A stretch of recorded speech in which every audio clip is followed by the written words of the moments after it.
If you have worked in big tech long enough, you know what I'm talking about.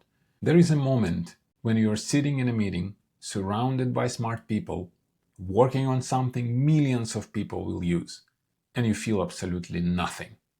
No excitement, no frustration. After nearly 20 years at companies like Google, I slowly and painfully realized I wasn't just tired, I was gone. My name is Peter, and this is my story.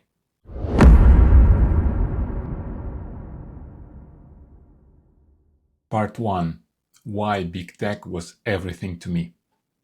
When I first joined my first big tech company, Yandex, in 2006, I was in my 20s and I thought that I had found the place where I belonged. The early days of working in tech was, right after obtaining my master's degree in marketing. The energy was so high. I was so excited of joining that company, and their mission was so ambitious. It was a big search engine like Google, but in Russia. I spent almost 8 years in Yandex working with agencies and with clients. One day I realized that I want to move abroad. I want to explore the world. I want to see more businesses, more places. So I decided to learn English, and it took me about 2 years of improving to be able to pass the interviews. And so I applied for the Google role and I got a good offer and I accepted it and moved from Yandex to Google. Now I can do the same, but at that scale, right? A bigger scale of helping businesses, not only in Russia, not only in Moscow and St. Petersburg, but mostly abroad. I experienced some kind of validation that I can learn something new, for example, new language, that I can pass the interviews, how to convince those interviewers that I'm capable of doing that particular role that I was applying. After some time spent at Moscow office of Google, I was relocated to Ireland. Finally, I can move my family abroad and we can explore new cities and new territories of Europe. It was much easier to travel from here compared to, travel from Moscow. And working at Google back the days was also something very special. I was able to travel the world while still working, right? So travel for work, speaking at different conferences, on stage and behind the scenes. I was closing various sales deals on behalf of the big company. So I was selling contracts with huge companies, and I was contributing to the biggest economic transformation from analog to digital economy of the world. So it was something unique. I was leveraging my passions and my skills that I learned from university, from my first job. There were a lot of trainings and upskilling activities that allowed me to do the job more smoothly, more at scale. Part 2. How burnout crept in without a single dramatic event. I just wanted to start that nobody warned me that burnout doesn't arrive like a, broken bone in your leg. It arrives like a fog. It emerges around you very slowly. I remember early years of working in big tech was I loved that work, but at the same time, I was still struggling to do this work at a very high standard. So it took me some time to get to the place where I can say I can do this work, right? So I not only love this work, but I finally can do this work like no issues whatsoever. And it took me another 3 to 5 years maybe to the point where I'm just doing this work, right? My performance reviews at work was kept coming good. Everything was fine. I was projecting positivity and promotion happened. On paper, everything was fine. But the gap inside me between external success and my internal emptiness grew very, very steadily. And then I realized that some physical signs started appearing.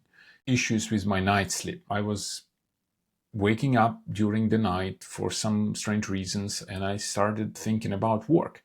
It was hard to fall asleep again. That Sunday evenings was also not very good feeling that it's going to be again another week of dread and not very interesting work, but I have to do it. Those endless meetings with internal colleagues and with customers, it felt like we were doing again and again the same thing. I just wanted to highlight one thing about my hyperachiever pattern. I just realized that my self-worth was completely tied to my performance at work. So I just couldn't admit something was wrong with me, right? That I'm bored and I don't want to, to do this, etc. Now I realize just by admitting it, back the days would mean I was failing, and I was avoiding this at all costs. And here we're coming to part 3, when I finally named it. The hardest part wasn't being burned out. It was clearly admitting it to myself. Another behavior that I tend to recognize now about myself in the past was my controller, my internal desire to control everything. And back the days, I insisted that I could manage this, feeling of tiredness, and I can push it through. I just need another vacation, or I can just reorganize my schedule and everything will be fine. And by reorganizing my schedule, I mean like abandoning whatever sport and my hobbies and reducing the time with my family and with my kids, you name it. And I remember that at one moment, I catch myself thinking that I'm not managing my burnout. I'm just avoiding it. And thanks God I met a person at work who was not accepting my requests of helping, providing the advice, career advice about what should I do next in my career, but they proposed to ask some clarifying questions instead. That's how I discovered coaching, basically. First, as a client, we did several sessions with that colleague. Hi, Alex, if you're seeing this. And then I also managed to discover a little bit more about coaching as a tool. I went through some initial training by Coactive Training Institute, which was called Coaching Foundations course. And that course gave me a language for what was happening inside me, why I was doing that way, why I was tend to over-control or overthink certain things, right? So it was very, very useful and on time. And on top of working with a coach, I was also working with a therapist. So it was not simultaneously, but anyway. And those specialists and my self-reflection allowed me to realize that burnout is here and it's real. It wasn't like a lightning bolt event or something. It was a very slow, terrifying clarity that something needs to be changed. I can't do the same and same again. I need to break those golden handcuffs and finally go and explore the world. Part 4. What nobody tells you about burning out in big tech. Here's what the wellness articles won't tell you. Golden handcuffs problem is real. You are paid too well and everyone around you would kill for that job. So it's a no-brainer that you have to continue. But culture of optimization inside those companies, I'm pretty much sure that we were trained to fix things, including myself. So burnout feels like a personal failure, more like a systematic issue. And on top of that, right, so we are building a stack of reasons here. So on top of that culture of optimization, it was also an identity collapse threat, right? So after almost a decade, or even 2 decades if we count Yandex and Google, who are you without that title? It's very, very simple but very hard question to answer. If you're still with me, so on top of that stack, we're also adding the loneliness of being there.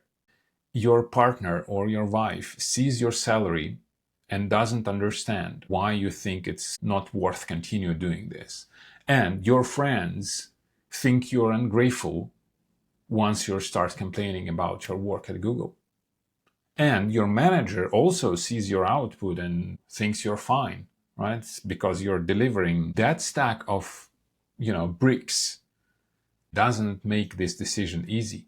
Part 5, where I am now and what changed. Interesting side, I'm not going to tell you that I have all completely figured it out, right? Because I don't, and that's actually the point of this video. My transition to coaching was a big reflection of what part of my previous roles at Google, at Yandex, I was enjoying the most. And that was, it turned out that was interacting with people, especially in a one-to-one setting. And not only just interacting for the sake of interaction, but I was helping the person in front of me overcoming challenges or solving any issues that they are experiencing right now. Obviously, it was work related, right? So I was always calling to my client and asking, like, what's on your plate today?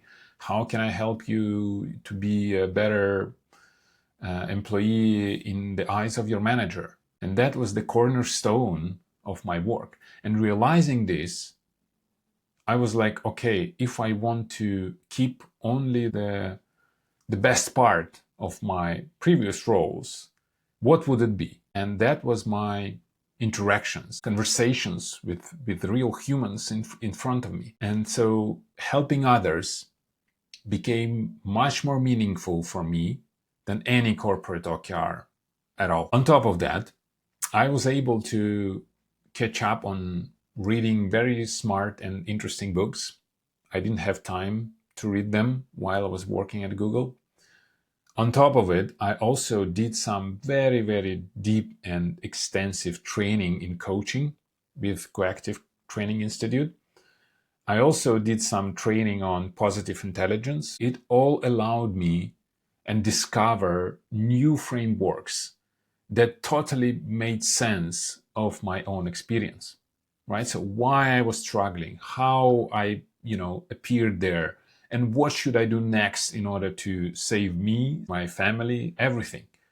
Because all was going to fall apart if I won't change anything. So I have my own coaching practice. I work with clients who are exactly where I was several years ago, and I help them to get that clarity. And I'm building extremely meaningful thing that matter to me very much. And it's very precious. I won't exchange it for any money in the world. So helping others discover their true potential, building something new, very precious for me now. If anything in this video sounded familiar, not because you read about it somewhere, but because you start noticing and feeling it, I want you to know the following. You are not broken, and you are not ungrateful, and you are not alone. I work with tech professionals one-on-one, helping them figure out what's next. You can find the link in the description to book a free discovery call with me. And if you are not ready for that, that's fine too. Subscribe, hit the like button, because I'm going to keep talking about this topic again and again. And by the way, check out my next video here about 4 different types of stress that lead us to burnout, and most importantly, how to deal with them. I'll see you there.